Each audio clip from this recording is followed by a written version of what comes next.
आगे के क्वेश्चन हम इस वीडियो में कवर करते हैं।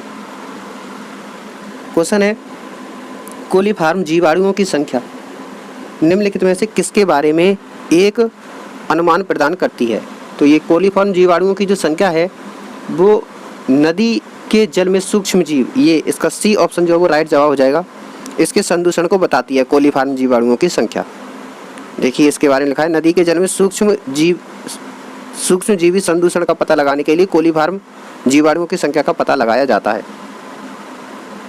अगला है, ऐसे एमिनो एसिड्स जिन्हें COOH या COOH समूह के बदले NH2 समूह उपस्थित हो उनको क्या कहते हैं। तो इसमें COOH है वो एक अम्लीय पदार्थ है, जबकि NH2 कैसा है, एक क्षारीय। तो जब CH2 खत्म हो जाएगा, मतलब अम्लीय खत्म हो जाएगा, तो बचेगा क्षारीय, और क्षारीय को कहते हैं बेसिक। तो बेसिक एमिनो एसिड होती हैं जिसमें NH2 ज़्यादा होता है। सी ऑप्शन इसका राइट जवाब हो जाएगा। अगला ये है, NH2 की तुलना में COOH अधिक हो जाए। तो जब COOH जो है वो अधिक हो जाएगा, तो COOH मैंने कहा था अभी अम्लीय होता है, तो वो विलयन अम्लीय कहलाएगा। तो इसका भी सी राइट आंसर हो जाएगा। निम्नलिखित में से कौन सी फसल में अगेती झुलसा रोग है वो आलू का रोग है। ऑप्शन ए इसका राइट जवाब हो जाएगा, आलू। आगे देख लेते हैं क्या इसमें। देखिए ये लिखा है, आलू की फसल में अगेती झुलसा रोग या अल्टरनेरिया सेलेनाई नामक कवक के द्वारा होने वाला रोग है। इस रोग में आलू की फसल को सबसे ज़्यादा नुकसान पहुंचता है। अगेती झुलसा रोग का प्रकोप निचली पत्तियों से प्रारंभ होता है। इसके फलस्वरूप भूरे रंग के कुंडलाकार छल्लेनुमा धब्बे बनते हैं जो बाद में बीच में टूट जाते हैं।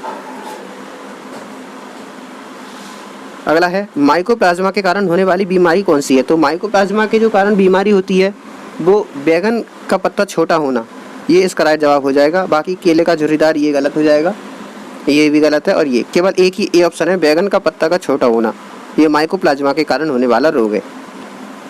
अगला क्वेश्चन है, मक्के के लिए उगाने से पहले इस्तेमाल करने के लिए निम्नलिखित में से क्या तृणनाशी या हर्बिसाइड की सिफारिश की गई है। तो मक्के के उगने से पहले जो है वो अट्राजीन, ए ऑप्शन इसका राइट जवाब हो जाएगा, अट्राजीन नामक हर्बिसाइड का उपयोग करा जाता है। ए ऑप्शन इसका राइट जवाब हो जाएगा। किसकी कमी के कारण फल चटकता है। तो फल जो है वो बोरोन की कमी के कारण चटकता है। बाकी देख लेते हैं इसमें। ये लिखा है, फलों के आकार लेने पर बाहर की त्वचा में पारगम्यता यानी लचीलापन जरूरी है, जिससे फल ठीक तरह से विकसित होता है। लेकिन बोरोन की कमी के कारण उसकी त्वचा कठोर हो जाती है, जिसके कारण फल फट जाते हैं। पौधों में जिंक की कमी होने पर ऑक्सीजन हार्मोन भी कम हो जाता है, क्योंकि ऑक्सीजन के संश्लेषण के लिए जिंक आवश्यक होती है। फलों में वृद्धि रोधक हार्मोन की अधिकता के फलस्वरूप भी फल फट जाते हैं। तो इसका जो है वो बोरोन ही सही जवाब होगा। बोरोन की कमी से जो है वो फल चटकता है या फटता है। खट्टे फलों में कैंकर बीमारी किसके कारण होती है। तो जो कैंकर बीमारी है वो बैक्टीरिया के कारण होती है। इसका सी जवाब हो जाएगा, इसका राइट जवाब हो जाएगा सी। देखिए इसके बारे में लिखा है कि खट्टे फलों में जेनमेंथोमोनस सिट्री जीवाणु या बैक्टीरिया के कारण यह बीमारी होती है। आलू का ब्लैक हार्ट रोग किसके कारण होता है। तो आलू का जो ब्लैक हार्ट है वो भंडारण में O2 की कमी के कारण आलू का ब्लैक हार्ट रोग हो जाता है। नारियल के रेशे और शक्तिशाली फैटी एसिड में बहुत अधिक मात्रा में होते हैं, तो जिन्हें मध्यम श्रृंखला का कहा जाता है। तो इसे क्या कहा जाता है। तो जो नारियल में जो रेशे वगैरह होती हैं इन्हें ट्राइग्लिसराइड कहा जाता है। डी ऑप्शन इसका राइट जवाब हो जाएगा। काफ़ी सिफारिश की जाने वाली खाद्य पदार्थ ब्रोकली सब्जियों में किस परिवार से संबंधित है। तो जो ब्रोकली है वो फूल गोभी से संबंधित पदार्थ है। बी ऑप्शन इसका राइट जवाब हो जाएगा। अगला है क्वेश्चन, प्रतिऑक्सीकारक और एंटी इन्फ्लेमेटरी गुण होते हैं जो मानव शरीर को स्वस्थ रखने में सहायक होते हैं। तो इसका जो है वो फाइटोन्यूट्रिएंट्स, ये फाइटोन्यूट्रिएंट्स जो है वो मानव शरीर को स्वस्थ रखने में सहायक होते हैं। अगला क्वेश्चन देख लेते हैं क्या है। यह है, विश्व स्वास्थ्य संगठन या WHO की संतुलित आहार की सलाह के अनुसार अस्वास्थ्यकर वजन बढ़ाने से के लिए कुल वसा की ऊर्जा कितने सेवन से अधिक नहीं होनी चाहिए। तो इसका वो राइट जवाब हो 30%, यानी इसका जो हो जाएगा बी ऑप्शन इसका राइट हो जाएगा। 30% से अधिक जो वसा नहीं होनी चाहिए।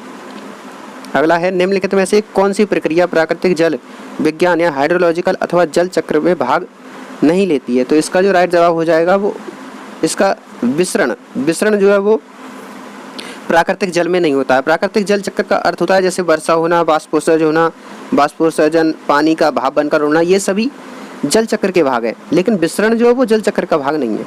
देखिए जब बाष्प बनती है, वर्षा होती है और बाष्पोत्सर्जन होता है, ये सभी कैसा है? ये जल चक्र का, लेकिन विसरण जल चक्र का हिस्सा नहीं है।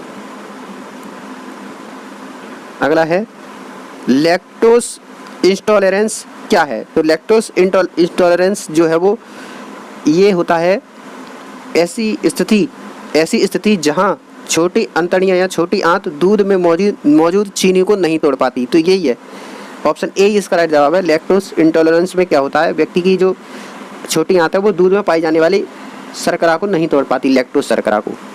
तो ये ए ऑप्शन इसका जो है वो राइट जवाब हो जाएगा। अगला है निम्नलिखित जीवों में से किसमें कोशिका अच्छी तरह से व्यवस्थित न्यूक्लियस नहीं पाया जाता? एंट, अमीबा, हाइड्रा, स्पाइरोगेरा या बैक्टीरिया? तो बैक्टीरिया जो है इसमें प्री कैरियोटिक नाम की कोशिका होती है, यानी प्राचीन काल की। तो इसमें जो है विकसित कोशिका नहीं होती बैक्टीरिया में। तो इसका राइट जवाब बैक्टीरिया हो जाएगा। देखिए लिखा है इसके बारे में, बैक्टीरिया में प्रोकैरियोटिक माना जाता है, जिसका अर्थ है कि उसमें न्यूक्लियस और अन्य झिल्लीयुक्त कोशिकांग उपस्थित नहीं होते। तो न्यूक्लियस वगैरह बैक्टीरिया में नहीं होता है। प्रसिद्ध डॉली भेड़ किस तकनीक के परिणाम स्वरूप अस्तित्व में आई थी? तो क्लोनिंग के द्वारा जो है वो डॉली भेड़ चर्चा में आई थी। ए ऑप्शन इसका सही हो जाएगा जवाब।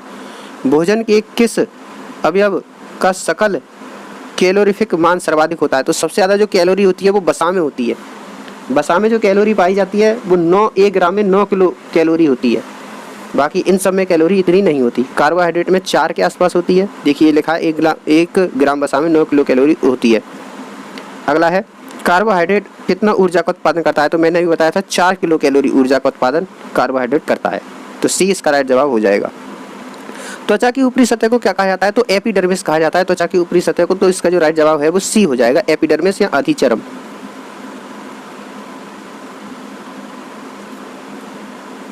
देखिए आगे देख लेते हैं। शरीर में तरल पदार्थ के संतुलन को बनाए रखने के साथ साथ हृदय की मांसपेशियां सही तरीके से काम करने के लिए क्या महत्वपूर्ण है? तो हृदय के लिए 2 चीज़ें महत्वपूर्ण होती हैं, एक सोडियम Na और एक पोटेशियम K। तो इसमें पोटेशियम राइट जवाब है। ये हृदय के लिए बहुत ज़्यादा आवश्यक है। जब हृदय सही गति से काम नहीं करता है तो उसमें सोडियम लिया जाता है, जो कि हमें नमक से प्राप्त हो जाता है, क्योंकि नमक का फॉर्मूला NaCl होता है। देखिए इसमें लिखा है हृदय की मांसपेशियों को सही तरीके से काम करने के लिए सोडियम और पोटेशियम आवश्यक है। सोडियम का जो स्रोत है वो नमक है, क्योंकि नमक का फार्मूला होता है NaCl, तो इससे तो हमें सोडियम मिल जाता है। और पोटेशियम जो वो हमें मांस, दूध और अनाज आदि ताजे फल सब्जियों से मिलता है। मनुष्य के उस अंग भाग की पहचान करें जो श्वसन प्रक्रिया से संबंधित नहीं है। तो श्वसन प्रक्रिया में वायु कोशिका भी आती है और सूक्ष्म श्वास नली, फुफ्फुस आवरण, केवल ये केस का बस तक यही काम नहीं आता है। तो ये इसका सी जो है वो राइट जवाब हो जाएगा। लिखा है कि केशकास्तवक का कार्य ग्लोम्युलर फिल्टर का उत्पादन करने के लिए प्लाज्मा फिल्टर करना है। आगे देख लेते हैं क्या है। निम्नलिखित पशुओं में कौन सा पशु स्तनपायी समूह का नहीं है? तो कंगारू स्तनपायी है, हिप्पोटामस स्तनपायी है, व्हेल स्तनपायी है, लेकिन स्केलियोडोन जो है वो स्तनपायी नहीं है। ये एक मत्स्य वर्ग का प्राणी है। बाकी आगे देख लेते हैं क्या है इसके बारे में।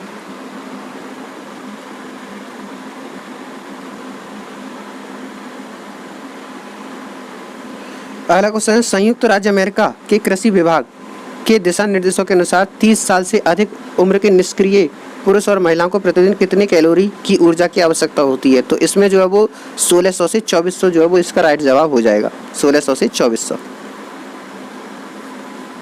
अगला है, संतुलित आहार भोजन के किस अवयव से अधिकतम ऊर्जा प्राप्त होती है? तो भोजन से जो अधिकतम ऊर्जा प्राप्त होती है या तो वसा से, और वसा ऑप्शन में नहीं है तो इसका कार्बोहाइड्रेट जवाब हो जाएगा, दूसरे नंबर पर कार्बोहाइड्रेट। अगला है, national health service NHS UK और US डिपार्टमेंट ऑफ एग्रीकल्चर के अनुसार वयस्क सक्रिय व्यक्ति का कैलोरी सेवन कितना क्या होगा? तो इसका हो जाता है 2500, 2400 के आसपास होता है, तो इसका राइट जवाब 2500 ही हो जाएगा। अगला है, पौधों की पत्तियों के बहुत छोटे छिद्रों अथवा स्टोमेटा के जरिए पानी का वाष्पीकरण को क्या कहा जाता है? तो पानी के जो बाष्पीकरण जो होता है, पौधों की पत्तियों से जो पानी उड़ता है, उस प्रक्रिया को ट्रांसपिरेशन कहते हैं। बाष्पीकरण, ट्रांसपिरेशन। सी ऑप्शन इसका हो जाएगा राइट जवाब। अगला क्वेश्चन है, देख लेते हैं कौन सा निम्नलिखित में से कौन सा पूर्णतः जड़ परजीवी का उदाहरण है? तो जड़ परजीवी का जो उदाहरण होता है वो ऑर्बेंचे वो जड़ परजीवी का एक उदाहरण है। इसके बारे में देख लेते हैं और क्या है, देखिए परजीवी का जो है, देखिए ये है कसकोटा या अमरवेल पौधे पूर्णतः तना परजीवी होते हैं, यानी अमरवेल आ जाए तो तना परजीवी, जबकि ऑर्बेंजे, रेफ्लेशिया, वेलेनोफेरा आदि पूर्णतः जड़ परजीवी के जो है वो उदाहरण होते हैं। अगला क्वेश्चन है, स्टेम नोडुलेटिंग लेग्यूम की पहचान करें। तो स्टेम नोडुलेटिंग लेग्यूम जो होता है वो सेसवानिया एक्यूलेटी, यानी बी ऑप्शन इसका जो है वो राइट जवाब हो जाएगा। अगला क्वेश्चन है, तरल नाइट्रोजन में -196 डिग्री सेंटीग्रेड पर अंगों को और ऊतकों को संरक्षित करने की प्रक्रिया को क्या कहते हैं? तो इसको क्रायो प्रिजर्वेशन कहते हैं या क्रायो संरक्षण। इसका जो है बी जवाब इसका जो है हो जाएगा। अगला क्वेश्चन है, खरपतवार फलारिस माइनस किस प्रजाति कुल से संबंधित है? तो जो खरपतवार प्रजाति जो फलारिस माइनर है, ये ग्रैमिनी कुल से संबंधित है। ए ऑप्शन इसका जो है वो राइट जवाब हो जाएगा, ग्रैमिनी। ए ऑप्शन इसका राइट जवाब हो जाएगा। ये इसमें लिखा है, देखिए खरपतवार फलारिस माइनर ग्रैमिनी कुल के अंतर्गत आता है। यह खरपतवार गेहूं की फसल को प्रभावित कर देता है। इस खरपतवार की गहनता इतनी अधिक होती है कि गेहूं की फसल उगाना असंभव हो जाता है। अगला क्वेश्चन है, हीरोइन जो नशीली दवाओं के दुरुपयोग के लिए जिम्मेदार है, किस रसायनों में से एक है? निम्नलिखित में से ये किससे प्राप्त होती है? तो ये पोस्ता से प्राप्त होती है, अफीम। इसका जो है वो बी इसका राइट जवाब हो जाएगा। अगला देखते हैं, कपास में स्टेम एप्लीकेशन का उपयोग निम्नलिखित में से किसके प्रबंधन के लिए किया जाता है? तो कपास में जो वो है वो चूसक कीट के प्रबंधन के लिए इसमें जो है वो स्टेम एप्लीकेशन किया जाता है। इसका जो है वो सी ऑप्शन राइट जवाब हो जाएगा। अगला क्वेश्चन है, दो या दो से अधिक लोकाई के एलीलों के बीच अंतःक्रिया को किस प्रकार जाना जाता है? तो इसको जो है वो एपिटाटिस के नाम से जाना जाता है। अगला क्वेश्चन देख लेते हैं। अगला क्वेश्चन है, ये पुस्तक fungi and disease in plants के लेखक कौन से हैं? तो इसके जो लेखक हैं, fungi and disease in plant के लेखक हैं वो E.J. बटलर। इसका जो सी जवाब इसका राइट जवाब हो जाएगा, सी। अगला है, एक कीट की रक्त शर्करा है, जो कीट की वो रक्त शर्करा है वो जो होती है कीट की ट्रेहालोज। सी ऑप्शन इसका राइट जवाब हो जाएगा, ट्रेहालोज। इसके कीट की जो है रक्त शर्करा, देखिए लिखा है ट्रेहालोज एक डाइसैकेराइड शर्करा है जो मुख्यतः कीटों, शैवालों, खमीर या कवकों में पौधों में पाई जाती है। अगला है, पार्थेनियम को कैसे जैव एजेंटों का उपयोग करके नियंत्रित किया जाता है? तो पार्थेनियम को जो है वो जाइगोग्राम बिकोलोरोटा, इसका जो डी ऑप्शन है वो राइट जवाब हो जाएगा। जाइगोग्राम बिकोलोराटा के द्वारा जो है पार्थेनियम को नियंत्रित किया जाता है। अगला है, किस हार्मोन का उपयोग तृणनाशी के रूप में करते हैं? तो तृणनाशी के रूप में ऑक्सिन भी होता है और 2,4-D भी होता है, लेकिन इसमें ये क्वेश्चन अधूरा है। इसमें कहता है कि अगर कृत्रिम तृणनाशी कौन है, यानी मानव निर्मित तृणनाशी वो 2,4-D है, और जबकि प्राकृतिक तृणनाशी या खरपतवार नाशी वो ए ऑप्शन हो जाएगा। अगर प्राकृतिक कहता तो ऑक्सिन और कृत्रिम कहता है तो 2,4-D। इसका जो है वो राइट जवाब हो जाएगा। निम्नलिखित में से कौन सा विकल्प पीने के पानी का सर्वश्रेष्ठ उदाहरण का मापदंड नहीं है? तो इसका जो है वो सी इसका राइट जवाब हो जाएगा, एसिडिक पीएच। इसका जो राइट जवाब हो जाएगा एसिडिक पीएच। बाकी दूषणकारी तत्व से मुक्त होना, खनिज पदार्थों से युक्त गुण और स्वादिष्ट, ये सभी पानी की अशुद्धि को दर्शाते हैं, लेकिन एसिडिक पीएच जो है वो इसकी अशुद्धि को नहीं दर्शाता है।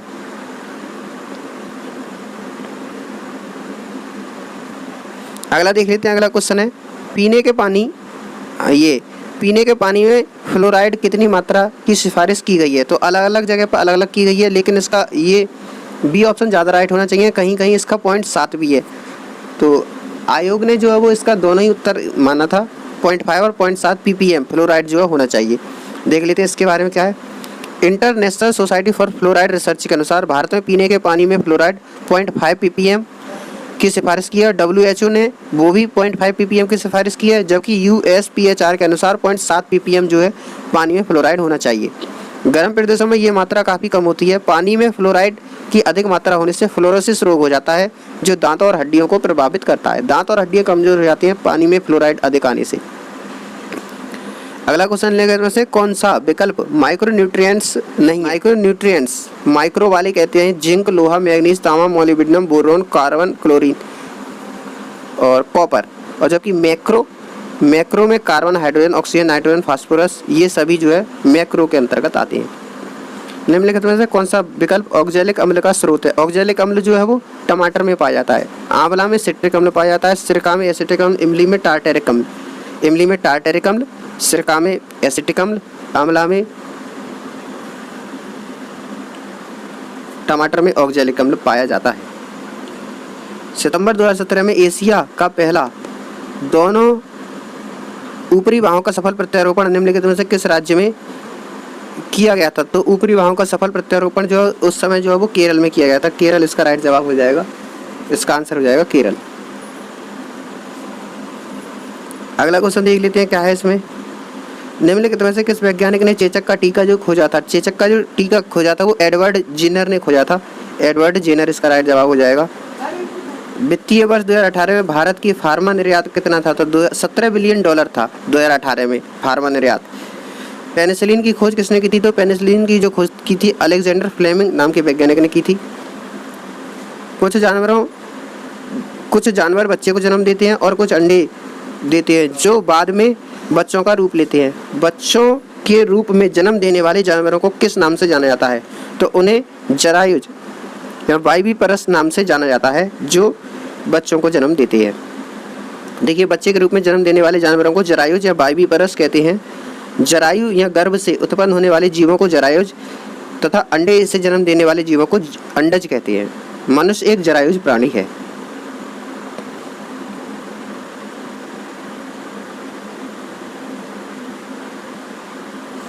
निम्नलिखित में किस वैज्ञानिक ने नॉर्मल बोरोग के साथ सहयोग किया जिसकी परिणति भारत में हरित क्रांति के रूप में हुई थी? तो ये MS स्वामीनाथन ने नॉर्मल बोरोग के साथ जो वो काम किया था और इन्हीं को हरित क्रांति का जनक माना जाता है।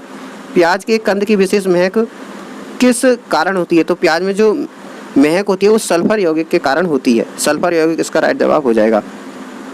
फिर से यही क्वेश्चन आया है, प्याजों के छिलके को उतारने पर आंसू आते हैं क्योंकि प्याज निष्कासित करता है सल्फोनिक अम्ल, सल्फेनिक अम्ल, कार्बोनिक एमिनो अम्ल और कार्बोक्सिलिक अम्ल। तो सल्फेनिक वाला जो है वो राइट जवाब हो जाएगा। बी ऑप्शन इसका जो है वो राइट जवाब है। आगे देख लेते हैं क्या है इसका क्वेश्चन। निम्नलिखित में से कौन सा पक्षी जो है वो उड़ सकता है? तो हॉर्नबिल जो है वो एक उड़ सकता है। एमू देखिए नहीं उड़ सकता। ऑस्ट्रिच यानी ये भी नहीं उड़ सकता, ऑस्ट्रिच शुतुरमुर्ग, और पेंगुइन भी नहीं उड़ सकता। केवल हॉर्नबिल ही जो पक्षी है जो उड़ सकता है।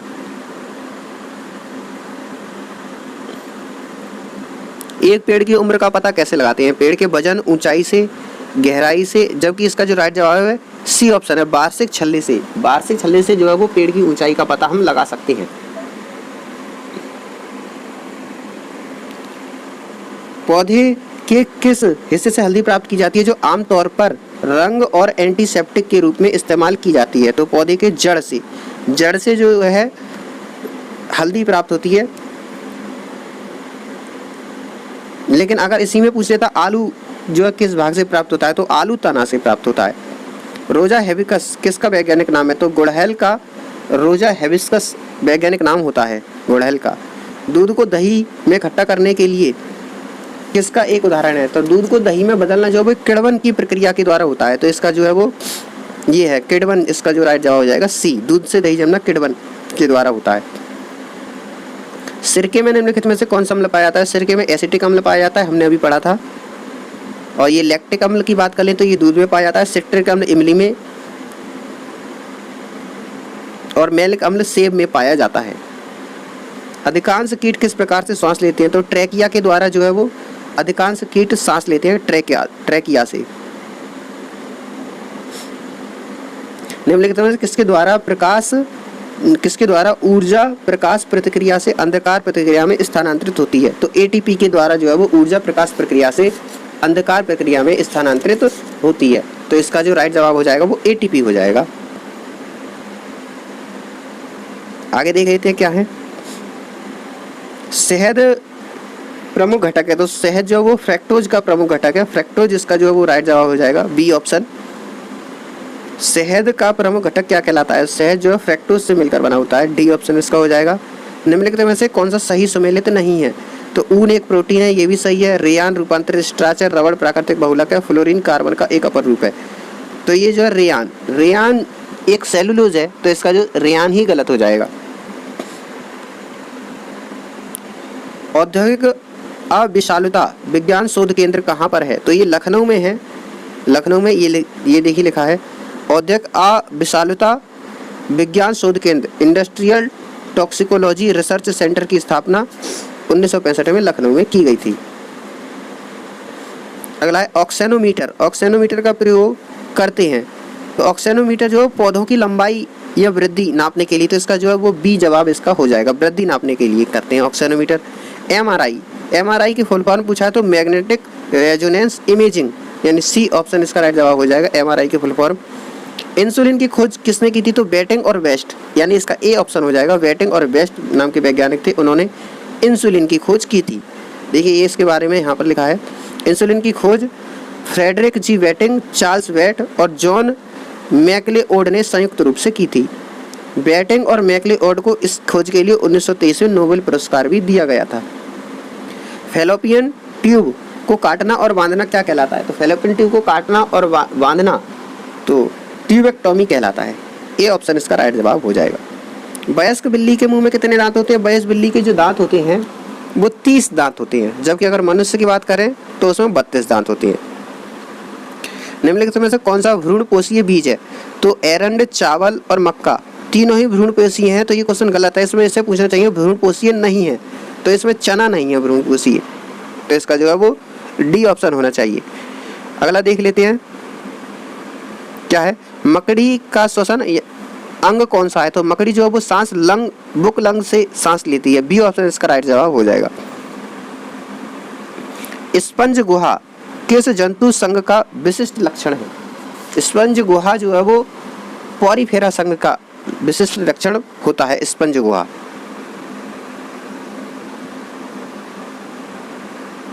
देखिए ये लिखा है स्पंज गुहा पॉरीफेरा संघ के जंतुओं का विशिष्ट लक्षण है। इनके शरीर में छोटे छोटे छिद्र होते हैं, जिससे होकर जल इनके शरीर में प्रवेश करता है। इनका शरीर बेलनाकार होता है, जिसमें नलिका तंत्र पाया जाता है, जैसे ल्यूकोसोलिनिया, यूस्पंजिया आदि।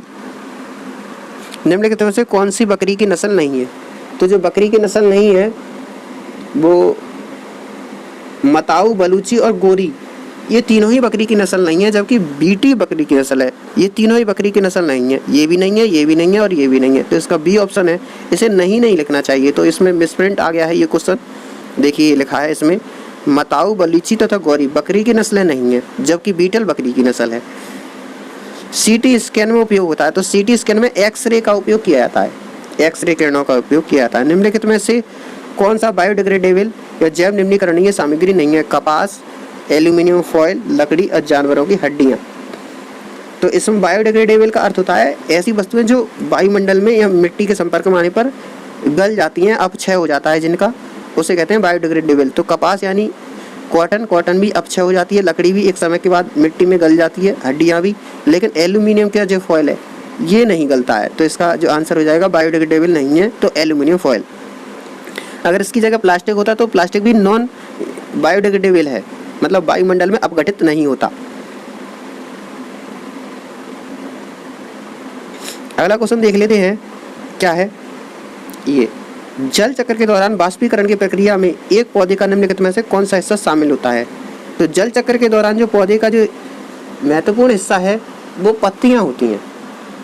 बी ऑप्शन इसका सही है। देखिए लिखा है जल चक्र के दौरान बाष्पीकरण की प्रक्रिया में पौधों की पत्तियां भाग लेती हैं। पौधों में होने वाली क्रियाओं में से एक जो इनका तापमान कम करती है, तो बाष्पोत्सर्जन की प्रक्रिया है, जिससे पौधे का क्या होता है, तापमान कम हो जाता है।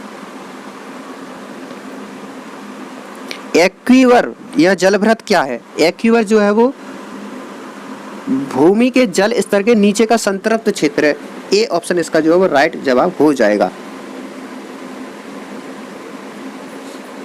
पौधों की पत्ती किस प्रकार की कोशिकाओं में क्लोरोफिल रहता है? Parenchyma, collenchyma, sclerenchyma. तो इसका जो राइट जवाब हो जाएगा पेरेन्काइमा ही इसका राइट जवाब है। ए ऑप्शन इसका जो है वो ये पेरेन्काइमा इसका राइट जवाब है। देखिए पढ़ लेते हैं। पौधों की पत्ती में पेरेन्काइमा इस प्रकार की कोशिकाओं में क्लोरोफिल रहता है। केसर के लिए पौधे का कौन सा भाग उपयोग में लाया जाता है? तो केसर के लिए वर्तिकाग्र, वर्तिकाग्र जो है वो बी ऑप्शन इसका राइट जवाब हो जाएगा। अगला क्वेश्चन देख लेते हैं। मशरूम किसका उदाहरण था? मशरूम जो है वो एक प्रकार का कवक या फंजाई होता है, कवक। एशिया का प्रथम मानव डीएनए बैंक कहाँ स्थापित किया गया है? तो एशिया का जो पहला मानव डीएनए बैंक है वो लखनऊ में स्थापित किया गया है। ए ऑप्शन इसका जो है वो राइट जवाब हो जाएगा। घास जैसे सभी प्रकार के पौधे जिसमें माड़ीदार खाद्य बीजें होती हैं वो कहलाते हैं। तो इसमें जो है अनाज कहलाते हैं। बी ऑप्शन इसका जो है वो राइट जवाब हो जाएगा, बी। अगला देख लेते हैं क्या है। अनुलेखन या ट्रांसक्रिप्शन के दौरान डीएनए का वह भाग जहां आरएनए पॉलीमरेज जुड़ता है कहलाता है। तो ये जो कहलाता है वो प्रोमोटर कहलाता है। क्रेब्स चक्र का दूसरा नाम क्या है? क्रेब्स चक्र का जो दूसरा नाम है वो सिट्रिक एसिड चक्र, यानी ए ऑप्शन इसका जो है वो राइट जवाब हो जाएगा, सिट्रिक। बाकी इसके बारे में आप ये देख लीजिएगा। केचुए के उत्सर्जी अंग है, केचुए का जो उत्सर्जी अंग होता है वो नेफ्रिडिया होता है। बी ऑप्शन इसका जो है वो राइट जवाब हो जाएगा। ऊर्जा का सिक्का किसे कहते हैं? तो ऊर्जा का सिक्का जो है वो एटीपी को कहते हैं, ऊर्जा सिक्का। अगला क्वेश्चन देख लेते हैं। पौधों के मूल रोमों के द्वारा जल जिस प्रक्रिया से अवशोषित किया जाता है वह कहलाती है। तो ये जल के अवशोषण की जो घटना है वो परासरण के नाम से जानी जाती है, यानी डी ऑप्शन इसका जो है वो राइट जवाब हो जाएगा। अगला है वायु कोश उपस्थित होते हैं। तो वायु कोश जो जलोद्भिद, समोद्भिद, मरुद्भिद या अधिपादप, तो इसका हो जाएगा जलोद्भिद जो है वो राइट जवाब हो जाएगा। अगला है निम्नलिखित में से वह पौधा कौन सा है जो अपने भोजन के लिए कीटों को पकड़ लेता है? तो कीटों को पकड़ने वाला जो पौधा है वो यूट्रिकुलेरिया, यानी सी ऑप्शन इसका जो है वो राइट जवाब हो जाएगा। सीकम किसके पाचन के काम आता है? सीकम जो है वो सेलुलोज के पाचन का काम करता है, सीकम। अगला क्वेश्चन देख लेते हैं। देखिए शाकाहारी जीवों में सेलुलोज का पाचन सीकम में होता है। अगला क्वेश्चन देखते हैं क्या है। कोशिका निम्नलिखित में से कौन सी पाचन थैली कहलाती है? तो कोशिका की जो पाचन थैली है वो लाइसोसोम, लाइसोसोम को कोशिका की पाचन थैली कहते हैं।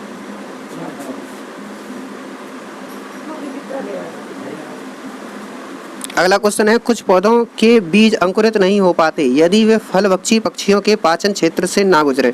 तो इसका क्या कारण है? तो इसका जो कारण है शीत निष्क्रियता, बीज आवरण पारगम्यता, अनुर्वरता। इसका जो कारण हो जाएगा बीज आवरण पारगम्यता। बी ऑप्शन जो है वो इसका राइट जवाब हो जाएगा। भारत में व्यावसायिक रूप से जारी पहला आनुवंशिक रूप से संशोधित पौधा क्या है? तो जो ये आनुवंशिक रूप से संशोधित पौधा था वो बीटी कपास था, यानी डी ऑप्शन इसका राइट जवाब है। अगला है निम्नलिखित में कौन सा विकल्प भारत में आनुवंशिक रूप से संशोधित वाणिज्यिक तौर पर सर्वप्रथम जारी किया गया था? तो वाणिज्यिक तौर पर आ जाए तो जो आंसर आ जाएगा तो भी बीटी कपास ही आएगा। आनुवंशिक रूप से तो वाणिज्यिक पौधा बीटी कपास ही था। डी ऑप्शन इसका जो है राइट जवाब हो जाएगा। अगला देखते हैं। पौधों के मूल रोमों में जल द्वारा जिस प्रक्रिया से अवशोषित किया जाता है वह कहलाती है। तो वह परासरण कहलाती है। वापस वही क्वेश्चन आ गया, परासरण। आगे देख लेते हैं। ये था, हाँ, ये भारत में आनुवंशिक रूप से संशोधित वाणिज्यिक तौर पर जारी प्रथम पौधा बीटी कपास था, बीटी कपास। अगला क्वेश्चन है पादपों में निम्नलिखित में से किस प्रक्रिया के द्वारा घुले हुए खनिजों और जल को जड़ों से पत्तियों तक ऊपर की ओर गति करने में मदद मिलती है? तो इसका जो आंसर हो जाएगा स्थानांतरण के द्वारा। सी ऑप्शन इसका राइट जवाब हो जाएगा। पादपों में स्थानांतरण के द्वारा घुले हुए खनिजों और जल को जड़ों से पत्तियों तक ऊपर जाने की गति में मदद मिलती है। निम्नलिखित में से कौन सा गुण स्तनधारियों की विशेषता नहीं है? स्तनधारी ये गर्म रुधिर वाले होते हैं, ये इनमें त्रिकक्षीय हृदय पाया जाता है, इनकी त्वचा में बालों के साथ साथ पसीने की तेल ग्रंथियां भी पाई जाती है। अधिकतर स्तनधारी जीव शिशु पैदा करते हैं, तो इसका ये त्रिकक्षीय हृदय होता है, यही गलत है। इसमें 4 कक्षीय हृदय होते हैं स्तनधारियों में। इसका बी जवाब हो जाएगा। निम्नलिखित में से किस जानवर की लघु या छोटी आंत होती है? तो छोटी आंत किसकी होती है? मांसाहारी जीवों की, तो जिसमें खरगोश भी शाकाहारी है, बकरी भी, केवल शेर मांसाहारी है, इनकी छोटी आंतें होती हैं। देखिए इसमें लिखा है शाकाहारी जीवों की आंत की लंबाई मांसाहारी की तुलना में अधिक होती है ताकि सेलुलोज का पाचन किया जा सके। लेटरस बिलियन में एक बैंगनी रंग का रंजक है जिसे किससे प्राप्त किया जाता है? तो बैंगनी रंग का रंजक जो है वो लाइकेन से प्राप्त होता है। सी ऑप्शन जो है वो इसका राइट जवाब हो जाएगा। अगला क्वेश्चन है, एशेरिकिया कोलाई को जल के निम्नलिखित में से किस प्रकार के प्रदूषण को निर्धारित करने के लिए एक संकेतक जीव के रूप में प्रयोग किया जाता है? तो इसका जो राइट जवाब हो जाएगा मल संबंधी पदार्थ, डी ऑप्शन इसका जो है राइट जवाब हो जाएगा।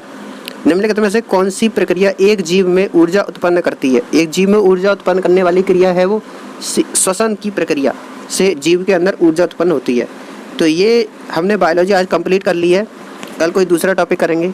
तो वीडियो देखने के लिए बहुत बहुत धन्यवाद। आगे की वीडियो देखने के लिए चैनल को